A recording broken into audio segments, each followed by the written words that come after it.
tejido gingival que forma parte de la inserción o la base del frenillo también se va a poner isquémica. Entonces, si yo jalo el labio de este paciente, se va a poner isquémica la papila interincisiva, con lo cual me estaría demostrando con la maniobra de Greber que este paciente sí requiere de hacer una frenectomía. Si jalo el frenillo, hago la maniobra de Greber y la papila interincisiva no se pone de color blanco, no se pone isquémica, ¿qué significa? Que no necesita de frenectomía, es decir, la causa del diastema no es el frenillo. Y lo mismo sucede con los niños, ¿no? Y si voy a retroceder al anterior, en el caso de los niños también ocurre lo mismo, ¿no? En la zona lingual, bueno, en la zona lingual diferente porque hay un tema de foniatría, pero siempre que nosotros sospechemos que un frenillo está o no produciendo patología, nosotros hacemos la maniobra de Greber para comprobar si necesita o no, es que este paciente requiere o no requiere de frenectomía. Ahora, la frenectomía, el frenillo tiene diferentes grosores, hay varias clasificaciones, eso lo vamos a ver en ortopedia. Pero lo importante es que cuando este frenillo tiene su base, está entre los dientes, entre ambos dientes, puede ser en la parte central, que es el más común, también puede ser en la parte lateral, es una indicación para hacer una frenectomía. Ahora, según algunos autores dicen que hay frenillos mucosos, frenillos musculares y frenillos mixtos. La verdad es que hay dos nada más en la práctica para poderlo distinguir. Cuando vemos que el tejido solamente es delgado, es blando, ¿no? Vemos mucosa, es un frenillo mucoso. Si tiene músculo, es un frenillo muscular, perdón, es un frenillo con un músculo debajo. La técnica quirúrgica es la misma, ¿no? La diferencia solamente es de diagnóstico. Técnicas hay un montón, la más sencilla es cuando se hace una incisión en forma de ojal o se hace una incisión en forma de rombo, ¿no? En francés, rombo se dice losange, con G, ¿no? Entonces van a escuchar esta palabra continuamente, luego tú dices, ahora va a ser una losange, ¿no? Una losange es porque van a hacer una incisión en forma de rombo. La otra forma es hacer una incisión en forma de ojal, un ojal. Y cuando retiran el frenillo con un ojal, van a suturar al medio y a los extremos. Y finalmente va a quedar una herida lineal. ¿No es cierto? Tenemos esto, retiramos el tejido, lo suturamos, y al final ustedes van a ver una herida suturada en forma lineal. Esa es la ventaja de la incisión de losange y la incisión en forma de ojal. Cuando se suture, ¿qué va a quedar como herida? Va a quedar una herida lineal.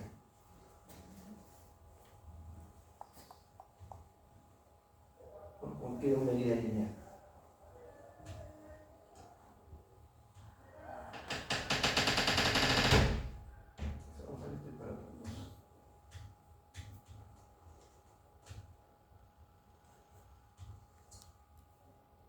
Vamos a focalizarnos en esto. Cuando la lengua no sale de su sitio, hay un impedimento para articular algunos fonemas. ¿Hasta dónde debe salir la lengua? Todo esto es clínico. Es como el curso de medicina urbana es clínico. ¿Qué significa clínico? Todo aquello que nosotros vemos a través de nuestros propios sentidos, ¿no? Cuando tomamos una radiografía ya no es clínico. El momento es clínico cuando nosotros observamos, palpamos, hacemos algo al paciente. Entonces, ¿qué fonemas están relacionados con la movilidad de la lengua? Yo sé que todos, pero algunos en particular son más importantes o son más difíciles de realizar, ¿no? La R, ¿qué más? L, sí. No, ese no es tan difícil. T. La T, Sí. la T de taza, ¿no? Esos son los tres fonemas y la R, ¿no? Entonces decimos la R, la T, la L y la R. Vale.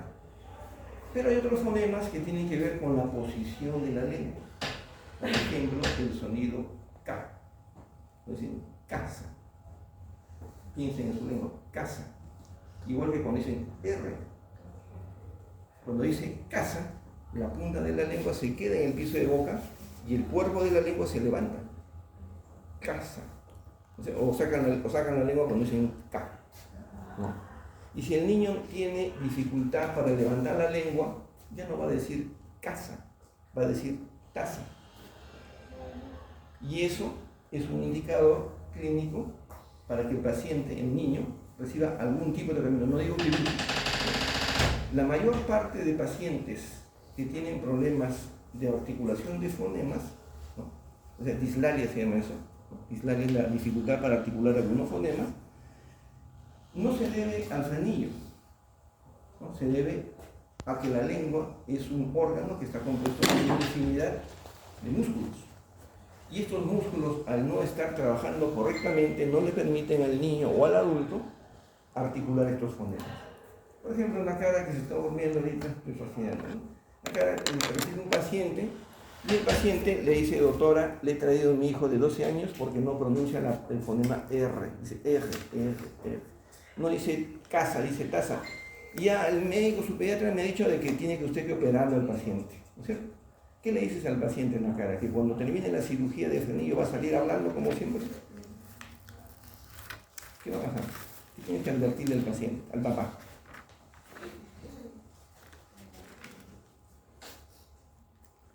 Como todo músculo necesita ser reentrenado. Si esa lengua, ese músculo está atrapado por un frenillo corto, le cortan el frenillo, va a seguir hablando igualito. Porque hay que hacer un reentrenamiento de la lengua. Es decir, tiene que recibir un tratamiento foniátrico. En el Perú no se usa mucho el término foniatra, usamos más el término terapista de lenguaje, ¿no? Pero es lo mismo, es el mismo personaje, es el mismo profesional. Entonces, todo tratamiento, todo paciente, antes, durante o después de hacer una frenectomía, si es que fuera necesario, debe recibir un tratamiento foniátrico, ¿no? O sea, esa lengua tiene que volverse a reentrenar, porque el paciente sale del consultorio y resulta que sigue hablando exactamente igual. Entonces el papá, el mamá, el qué se le dice, ¿sí? Entonces le va a decir: usted lo ha operado por gusto porque mi hijo o mi hija sigue hablando igualito, ¿no? Y eso no es problema de operar, sino que es un tema de reentrenamiento muscular. Entonces este es ya cuando el niño pues es más de 2 años, ¿no? Cuando el niño tiene 4 años. Usualmente ¿quiénes son los? Disculpen, ¿no? Los abuelitos son las personas que uno guarda el más grande cariño, ¿no? Pero en muchos casos, no siempre, porque hay abuelitos muy buenos en este sentido, a veces se engríen al niño, ¿no? Quiere agua. La abuelita le entiende. Yo tenía un primo, ya es adulto, que cuando él era pequeño su hermana tenía como 6 años, 6, 7 años, y él tenía 2 años. Y él no hablaba, él era el último, era el engreído de la casa. Y cuando él hablaba, decía, y ni la mamá sabía qué quería. Venía la hermanita de 6 años, quiere tal cosa, pero que hable. Es decir, hay un condicionamiento psicológico, ¿no? Que hace que ese niño no se vea forzado a usar correctamente su musculatura. ¿El habla es innato o no es innato? El habla. Dice que esta parte es media pesadita, pero... ¿El habla es innato? ¿No lloraste cuando naciste? El lenguaje no es innato, correcto. O sea, el habla es innato. Es innata, ¿no? Pero el lenguaje es aprendido. Por eso que los sordomudos nacen sordos, pero no nacen mal de la lengua. Pero como no escuchan, no saben articular los fonemas porque ellos mismos no se escuchan. Por eso que cuando reciben un tratamiento fonético siguen hablando diferente, ¿no? Porque ellos no saben, ellos por imitación van viendo cómo va moviendo los labios de la otra persona, pero ni se imaginan qué cosas están diciendo, porque ellos no están escuchando. Entonces, el lenguaje es aprendido. Por tanto, un paciente que no habla correctamente, no articula bien los fonemas, debe recibir tratamiento foniátrico. Sí o sí.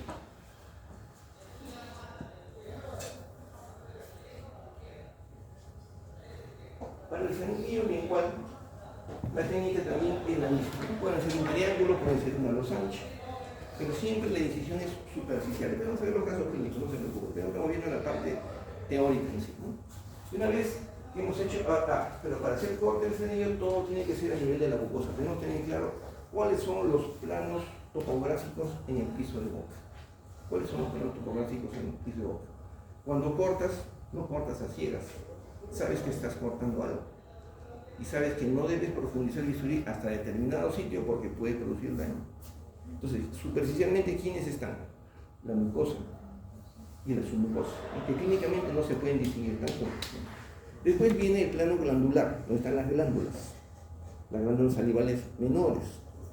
Después viene la capa vascular, pero tienen que saberlo, ¿no? Y después viene la capa muscular. Entonces, si profundizamos el bisturí hasta la capa glandular, lo metemos muy profundamente el bisturí, ¿qué va a pasar? ¿Qué podemos dañar?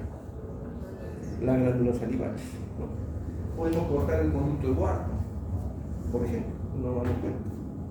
Pero si cortamos superficialmente solo en la mucosa y la submucosa, no vamos a tener problema. Y si el bisturí se me va más profundo, y voy más allá de la capa glandular, ¿a dónde llego? Antes, a la capa vascular. Y ahí puedo producir una severa hemorragia. Entonces, tenemos que conocer los planos anatómicos para saber qué cosa es lo que estamos cortando. ¿Quiénes inervan la lengua? Me estaba olvidando. ¿Quiénes inervan la lengua? ¿Quiénes inervan la lengua? ¿Qué ven eso? ¿Quiénes inervan la lengua? Tiene tres tipos de sensibilidad: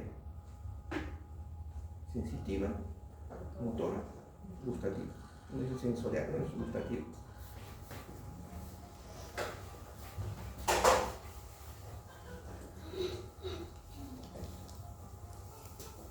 ¿Sí o no? Sí.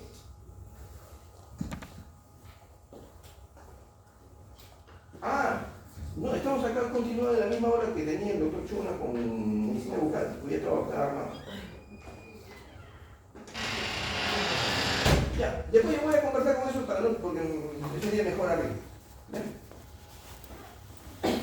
Ajá, claro. ¿Quiénes inervan a la lengua? ¿Quién da inervación sensitiva a la lengua? ¿Qué nervio? Igual. ¿Quién da inervación motora? Despierta lo que acabo de último detalle de Chantal. Hipogloso. Nervio hipogloso. El motor es hipogloso, ¿ya? ¿Y quién inerva las papilas gustativas? Cuerda del tímpano. Las cuerdas del tímpano. Claro. Está bien.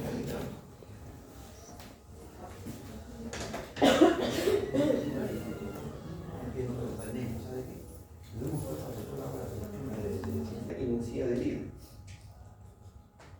Y después de una semana y media, una semana, todo ha quedado como si nada hubiera ocurrido. Pero ya el frenillo no existe, el fondo surco se ha ido para arriba.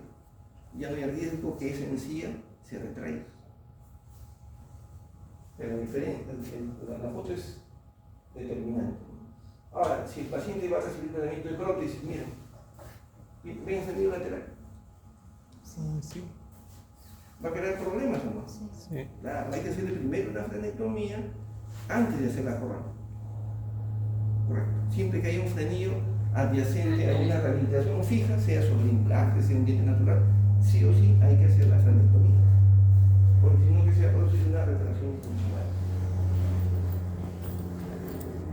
Este paciente ya le pinzaba con uno, pero va a recibir un tratamiento de prótesis. No es que el frenillo esté bajo, es que el hueso se ha reabsorbido. Y cuando el hueso se reabsorbe, el frenillo aparentemente queda muy superficial con respecto al reborde. Es decir, ese frenillo siempre estaba bien, pero el hueso se ha reabsorbido y lo ha dejado al frenillo ahora muy cerca del reborde.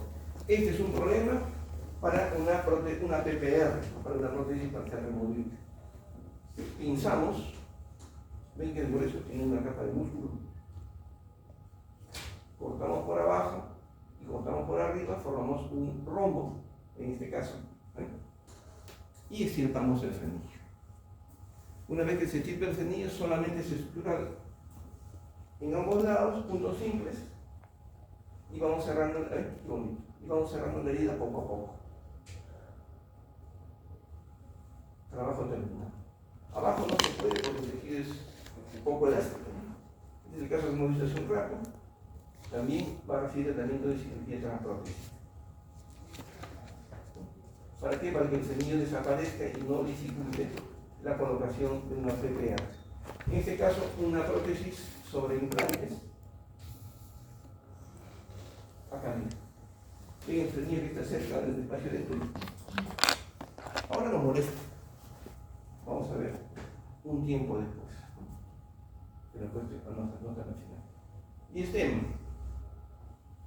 Prueba de Greiber, el caso más antiguo, la imagen pixelada, anestesia ambulada de la base del frenillo, pinzarlo con una pinza mosquito y cortar el frenillo en forma de losange, ¿no? En forma de hoja. Luego hacer la sutura y ahí se termina. Acá tengo solamente el postoperatorio. Miren ustedes, le he puesto un cemento quirúrgico al médico. Podemos hacer la foto por detrás, para aquí. El frenillo, la base del frenillo venía desde la papila, del lado palatino de la papila palatina. Entonces hay que extirpar el lado palatino del frenillo también, ¿no? Porque si no, el frenillo se vuelve a reinsertar, ¿no? Antes y después. Desde abajo, ya no hay destema. Tendrá que hacer el tratamiento de los 11, antes otro, antes y después, ¿no? En el lado lingual hay tres palabras que tienen que saber como el Padre Nuestro, ¿no? Que son cosas diferentes. Solamente yo le voy a dar concepto. La dislalia es la dificultad para articular un fonema, pero debido a factores locales, principalmente, ¿no? En cambio, la disartria tiene varias implicancias, ¿no? Tiene varias razones. Problemas de tiende cerebrovascular, bloqueo de demanda cerebral, diferentes trastornos neurológicos, ¿no? En donde el paciente no puede articular palabras, inclusive, ¿no? Pero la dislalia es la que a nosotros nos interesa en la clase de hoy, es la dificultad que tiene el niño o el adulto para articular algunos fonemas, ¿no? ¿Qué es la anquiloglosia? Frenillo, En pocas palabras, el frenillo corto, el frenillo lingual corto, ¿no? Que impide que la lengua pueda desplazarse normalmente. ¿Para qué? Para articular los fonemas. Básicamente, esa es la implicancia. Levanta la lengua y ahí se queda. Si le cortamos el frenillo, ¿será suficiente? Sacarle la lengua, así es, como un reptil. No, tiene que ir al foniatra para que haga un reentrenamiento de esa lengua, ¿no? Este rosario, ¿no? Con la justa levanta la lengua hasta ahí. Un ejercicio es pedirle al paciente que ponga la lengua entre los dientes. A ver, pon la lengua entre los dientes. Un ejercicio. Otro ejercicio, o otro examen. Pon la punta de la lengua en las arrugas de las arrugas palatinas. Eso es más difícil. Saca la lengua, eso es más difícil.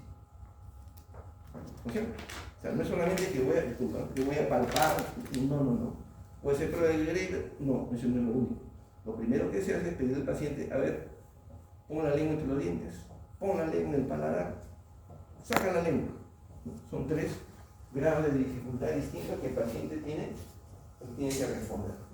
Acá se está extirpando el frenillo lingual en este caso, ¿no? Igual es una losange, o me gusta más el ojal, es un ojal, ¿no?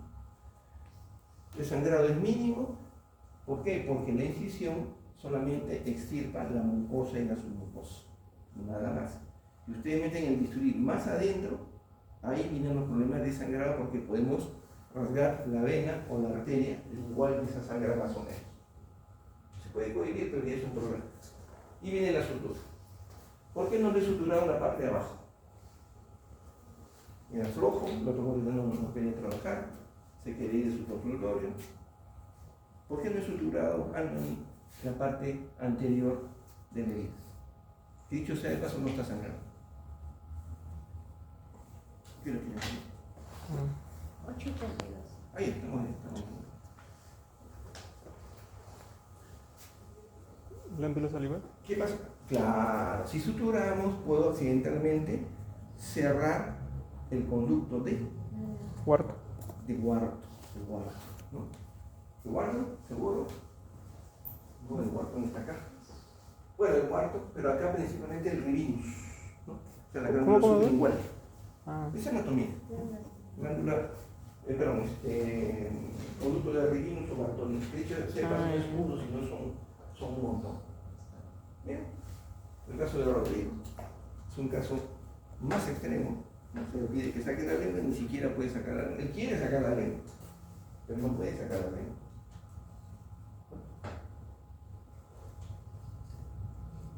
Ahí está Rodrigo, todavía con anestesia. A ver, Rodrigo, saca la lengua.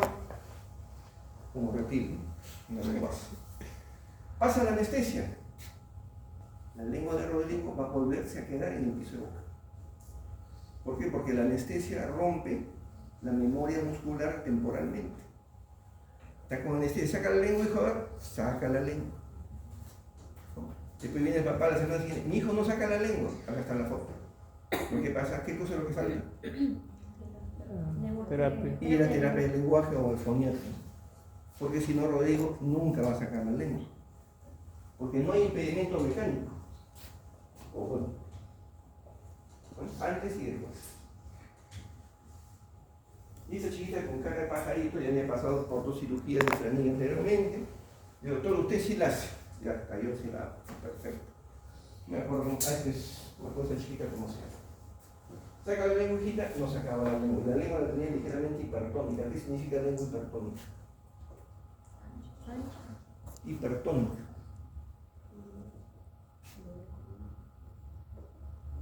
La lengua está contraída, los músculos están contraídos, están duros. Hay pacientes que tienen la lengua así como cuando tenemos la pantorrilla cuando nos da calambre, igualito. Los músculos espásticos se dicen, ¿no? Están súper contraídos. Esa lengua nunca va a salir de su sitio, porque está mal acostumbrada a quedarse en su sitio. Es otro tipo de lengua, otra característica, ¿no? Los músculos hipertónicos de la lengua. Termina la cirugía con anestesia, saca la lengüita, saca la lengua. Yo recuerdo que esta chiquita para la evaluación vino con la mamá. Para la cirugía vino con la abuelita. Para el postoperatorio vino el papá, ¿no? Y cada uno me decía que le explique. O sea, ya había un fondo pues, personal, ¿no? Y seguramente los padres estarían separados. El asunto que el papá vino a reclamarme por qué mi hija sigue igual a pesar que usted ha hecho la cirugía. Y le saqué la foto anterior. Dije, ya le hablé a su esposa, bueno, a su mamá, tengo que decirle, a su mamá, y hablé con la abuelita, no sé mamá de quién es la abuelita, y le digo a usted, su hijita necesita ir a terapia de lenguaje, si no, no va a cambiar. Yo tuve una paciente adulta que era animadora de fiestas, la chiquita, no sé qué le hacía bonito, pero no se notaba su R. Cuando vino, cuando yo le indiqué que vaya al foniatra, lógicamente no fue una vez. Me vino a conversar después de 3, 4 años de doctor, pero no he cambiado nada. ¿Ha sido al foniatra? Me dio vergüenza, me dice. Es una anécdota. ¿Por qué te dio vergüenza? Porque fui al terapista de lenguaje y todos los pacientes eran niños y estaban con su mamá, yo era la única adulta. Pero tienes que hacer terapia de lenguaje, porque si no haces terapia de lenguaje, no vas a poder cambiar la articulación de esos fonemas que justamente te faltan. Y terminamos con la extirpación de la hiperplasia fibrosa. Obviamente, agrandamiento gingival, agrandamiento gingival por una prótesis defectuosa, que no es una lengua, ¿no? Es una hiperplasia fibrosa, muy gruesa. Este es otro paciente que nació con fibromatosis, de hecho la cirugía para que funcione los dientes. ¿Ven? Agrandamientos gingivales que requieren de una cirugía plástica periodontal, ¿no? Como este chico. 9 años y todavía no le evolucionan los incisivos superiores porque en sí es muy fibroso. No es una fibromatosis gingival, de tal consistencia de encía que no permite que los dientes se erupcionen. Lógicamente él es objeto de bullying en su colegio, ¿no? Tanto arriba, él mastica con las encías. Cirugía en la parte de arriba. Ya tiene dientes y están evolucionando rápidamente. En 15 días comenzaron a bajar rápidamente los dientes. Luego hicimos el trabajo abajo, y después en la parte posterior se va haciendo por etapas conforme van evolucionando los dientes. Entonces, no es una belleza oclusal, el día tiene dientes. Ya le hemos ayudado. Ahora tiene que pasar al ortodoncista para que continúe con su trabajo, ¿no? Es chino de la risa, ya tenía dientes igual que sus amigos. Un niño piensa diferente que un adulto. 3 años después, todavía tiene el agrandamiento gingival. Siempre lo va a tener. Lo único que hemos hecho es ayudar a que evolucionen los dientes. Antes y 3 años después. Como ven ustedes, después de 3 años, su situación económica no le permite ir al ortodoncista. Adquirida es lo más común. Puede ser por medicamentos o puede ser por una prótesis mal adaptada. Puede ser pequeño como el caso 1, puede ser imperceptible como el caso 2, que tiene una lengüeta en el segundo cuadrante y una parte de la zona anterior. Puede ser más grande como este. La extirpación también es una losange, o sea, es una incisión, un ojal pero echada, horizontal. Se extirpa el tejido, se sutura. Antes había un montón de estos casos que venían al consultorio. Ya no vienen porque ahora se hacen implantes, ya no interesa, ¿no? Ya no interesa el tamaño de las encías. ¿No? Hay un doble labio aquí, en la zona vestibular. Este es por una prótesis mal adaptada. Acá también hay un colchón tremendo. Ahí está la prótesis mal adaptada. Un tremendo colchón de tejido. Abajo no es un labio, esos que dibujan, ¿no? Como esos, ¿cómo se llama? ¿Cómo se llaman esos? Emoticonos son las caritas, el otro es GIF, ¿no? Parece un GIF, ¿no? Es una hiperplasia fibrosa. La cirugía, y antes nos preocupamos muchísimo por el fondo de surco, ahora ya no nos interesa el fondo de surco. ¿No? Ya esa técnica, por ejemplo, de vestíbulo-plastía ni siquiera se enseña, porque la consolidación de surco ya no es necesaria. Ahora lo que interesa es el tamaño del hueso para poner implantes. Ahí está el postoperatorio. Bueno, abajo. Este es un caso distinto. Tiene dos colchones atrás. No es una ránula, porque la ránula es de otro color, de otro aspecto, estamos hablando de un tema clínico. La ránula es la obstrucción crónica del conducto de Wharton. Se obstruye la glándula, entonces no hay salida de la saliva y la saliva comienza a llenar el conducto y el conducto comienza a hinchar, se pone de color violáceo, morado. Acá no, el tejido es de color rosado. Quiere decir hay una hiperplasia del piso de la boca. Como el paciente no usa prótesis durante 20 años, el tejido del piso de la boca ha montado el reborde. Tiene dos colchones. Cuando hablaba del señor de 56 años me parecía, porque la lengua no tenía espacio para quedarse en el piso de la boca. El espacio estaba ocupado con la tremenda hiperplasia bilateral. Día de la cirugía, este es muy sangrante. Como por caudillos retractores, había grasa que hacía volumen, no solamente era tejido blando, eso es muy sangrante. Acá tenemos una foto ya cuando paró el sangrado. Es el tejido del lado derecho, la hiperplasia con un poco de tejido graso en el piso de boca donde no debe haber grasa. Y así quedó una herida lineal. En el otro lado también se le hizo el mismo día, el lado izquierdo, igual una losange, muy sangrante, se sacó también tejido graso, tejido adiposo, y finalmente se suturó. La misma lógica, ¿por qué no se suturaba al medio? Exactamente. ¿Ven? Cierro.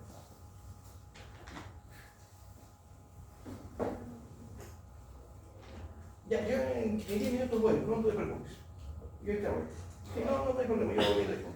O me puedes pasar. Ya sí, mejor yo voy, mejor. Lo otro sería que me pases con el señor y le digo. Ya la quiero así. ¿Cuál es el paso siguiente? Corriendo tiene que ir a un su dentista para que le haga la prótesis. Pues no, otra vez se va a montar el tejido.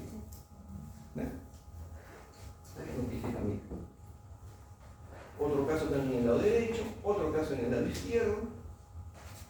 Parecen guirnaldas de Navidad. Es por una prótesis mal adaptada. Y también porque tiene poco reborde. Entonces ya tiene fondo de surco. Esto está orientado a ser prótesis convencional. Es su prótesis total convencional. Debe tener fondo de surco para que haya retención y estabilidad en la prótesis. Y como estamos en la época de subsidios, ¿no es cierto? Hay pacientes o personas que se echan miles de cosas. Una cosa es ácido hialurónico, RF, RP. Otra cosa es que se pongan polímeros, ¿no? Y cuando pasa el tiempo, los polímeros simplemente se encapsulan y por gravedad van a quedar unos rollos, ¿no?, de tejido blando, en este caso, que van a colgar y que hace que la paciente se note, ¿no?, como un tejido que está sobrando. El caso del polímero es diferente porque el ácido hialurónico se reabsorbe, el PRF se reabsorbe, el PRP se reabsorbe, pero lo que no se reabsorbe es el polímero. Y todavía hay personas inescrupulosas que se ponen, que colocan que colocan este material. Lo único que cabe en estos casos es una cirugía para retirar ese tejido, ¿no? Con mucho cuidado para no producir un defecto estético. Este es un labio normal. Se engruesan los labios, está bien, pero el material no es el más adecuado. Y cuando ya pasa el tiempo, la única solución en ese material es hacer la cirugía. No hay otra forma. El día que yo quería tener un labio normal, ya no va a poder. Faltaba esto. La tan discutible bichectomía. La bichectomía es un tema ya no está tan discutido, ya todos han aceptado que es parte de la odontología. Pero la grasa de la bola de Bichat se ha utilizado históricamente hace más de 50 años para el cierre de comunicaciones bucosinusales. Es decir, una incisión en el carrillo, se diseca la bola de Bichat y en lugar de cortarla, se rota para cerrar el defecto. ¿No? Es como que lo sacamos de acá y lo ponemos acá en medio, ¿no? Se utiliza la bola de Bichat. Y después de un tiempo, el tejido adiposo se transforma en tejido mucoso. Entonces, eso es histórico, eso es ancestral. No se inventó la disección de la bola de Bichat con fines estéticos. Este es otro paciente, este es un paciente, ¿no? Tenía una patología, un quiste dentígeno, tenía una fístula, una comunicación bucosinusal, y como había poco tejido, se le colocó la grasa de la bola de Bichat, ¿no? Esta es la bola de Bichat, la grasa de la bola de Bichat para cerrar la comunicación bucosinusal. Porque en la parte posterior, cuando hablamos de comunicación bucosinusal, vamos a decir, te voy a decir que las comunicaciones en la parte posterior son muy difíciles de cerrar. Las que se encuentran muy a vesicular son muy difíciles de cerrar. Y la única forma efectiva es usando la grasa de la bola de Bichat. Pero en el tiempo, ¿no? Es el cierre posterior de la comunicación en este paciente. Otro caso también ven que grasa, mira el naranjadito, para cerrar una comunicación bucosinusal. Pero en el tiempo, esta es la grasa de la bola de Bichat. Es una grasa constitutiva que le da soporte a los tejidos de la cara, pero como nosotros somos peruanos, tenemos un rostro redondeado, somos cachetones, ¿cierto? Y lo que está de moda más bien es el perfilamiento facial, que se noten los pómulos y esto sea ligeramente deprimido para darle un aspecto más agradable al rostro del paciente. Lo que está de moda es el rostro cuadrangular. ¿Correcto? No el rostro triangular. Entonces las personas se quitan la grasa de la bola de Bichat en forma bilateral para hacer un cambio en su rostro. Hay diferentes técnicas, no es el curso para hacer una incisión en el carrillo para ubicar, ¿cómo se llama? El acceso a la bola de Bichat. Hay un acceso por encima y por debajo de la glándula del conducto externo, ¿no? Y se retira una parte de la grasa de la bola de Bichat. Y al retirar la bola de Bichat, el rostro de la persona va a cambiar, ¿no? Acá todavía está chaqueteada porque se le acaba de operar. Pero tenía un rostro redondo. Entonces, eso es lo referente el día de hoy a cirugía, a prótesis, un poco de cirugía estética, es cirugía de los tejidos blandos.